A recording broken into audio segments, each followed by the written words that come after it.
Hello everyone, welcome to another Stargate lore video. Today we're going to be looking at the Eidolon. This was a race introduced in the book Entanglement. They exist in another dimension. Another dimension? No one mentioned another dimension.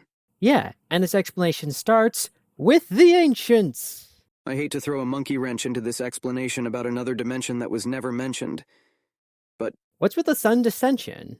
I'm pulling an abstention to this explanation about another dimension. My mommy says I'm not allowed to. Well, I don't want to cause tension with this explanation about another dimension. Stop it! Both of you just stop it! Anyway, in this universe, like the Prime one, the Lanteans moved to Pegasus to escape the Ancient Plague. Well, I guess they didn't do a good job because they got hit with another one in Pegasus. The quantum mirror in their universe was specifically built as a means for some of their number to flee from the plague to another universe. Which I would say is overkill, but honestly at this point I do not blame them. With their civilization collapsing, they tried to seed humans in the galaxy to take over when they were gone. But the plague ravaged these humans as well, and so both races were facing extinction. Desperate, they sought to create a new race that would act as their successors, so they started experimenting on the Eidolon bug. They managed to combine the DNA of humans and the Eidolon bug, creating the Eidolon, who are this universe's version of the Wraith. Their name comes from the Greek and mythological creature that was a manifestation of a dead or living person's spirits, which is similar yet different to the Wraith's name, which comes from Scottish folklore about undead ghosts or spirits. And furthering the differences between these two species, the Eidolon are a peaceful species. The Lanteans finally perished and the Eidolon were left on their own, but not before the Lanteans gave them the ATA gene, meaning the Eidolon can use Lantean tech. Let's talk about their biology real quick. Physically, they look like the Wraith, but have more pronounced human behavioral characteristics. Their kind consists of males, females, as well as queens, but they lack drones. They have telepathic abilities, but with the added bonus that they could not be sensed by the Wraithkin in our universe. Now, I'm sure you are all wondering how can they be a peaceful species with the whole feeding thing? Well, the answer is simple. They don't need to feed.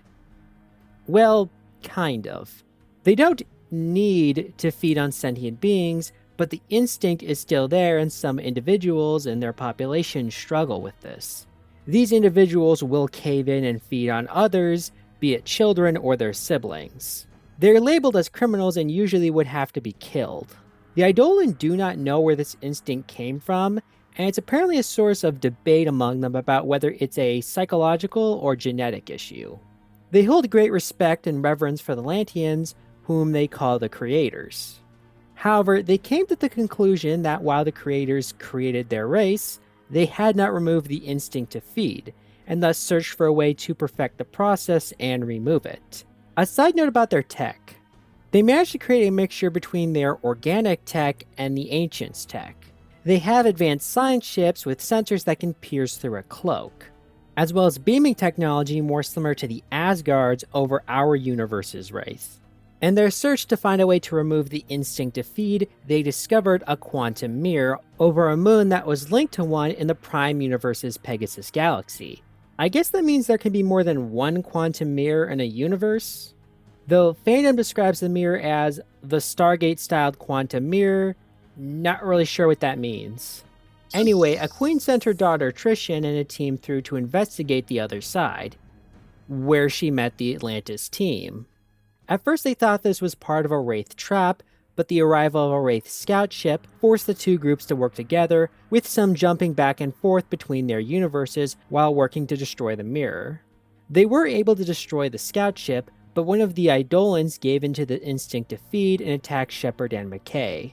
This Eidolon was killed by Trishan and gave them a full explanation of what happened and expressed their hope of finding a way to stop the instinct. The Eidolon left, taking some Wraith bodies with them, hoping they possessed the answer they were looking for. The Atlantis team destroyed the mirror, and they are rescued by the Daedalus. So I'm not gonna lie, I f***ing love this idea. I love alternate universe stories. Stargate has some of the best I have seen, especially the latter ones. Because in these latter episodes, the characters know about alternate universes and treat the situation as such. So they tend to avoid all the tropes and cliches that you see in most alternate universe situations. You know, the ones where it takes the main character like an hour to figure out they are in another universe. Or they find a version of their best friend and it's like, oh, you're a version of my friend, so that means we're friends because I know a version of you. Wait, you don't agree with me like my friend would? So you and my friend are not the same person and we're not really friends? Stuff like that. And something I think is unique about the Eidolon is that they are kind of a take on the mirror universe idea. You know, where the good guys are bad guys and the bad guys are good guys. Well, it's not an exact version of this since there is no evil version of the Atlantis team. But as far as I know at the time I released this video, it's the only universe in Stargate's multiverse that comes close to this idea. Not only does this make me want to go buy this book and try and learn more about them, but it also has inspired me to start to do some research into a video about Stargate's multiverse as a whole. For me, this seems like the coolest idea the books have done, second only to Seldom Seen. But what do you all think? Do you like the Eidolons and would want to see a proper episode about them in a future Stargate show? Or do you hold the belief that if it's in the books, it's not canon? Tell me your thoughts in the comments below, leave a like and subscribe, follow me on my social medias, and remember... We don't know you. For all we know, you could be her evil twin. But then we'd be dealing with cliches, and you know how I feel about those.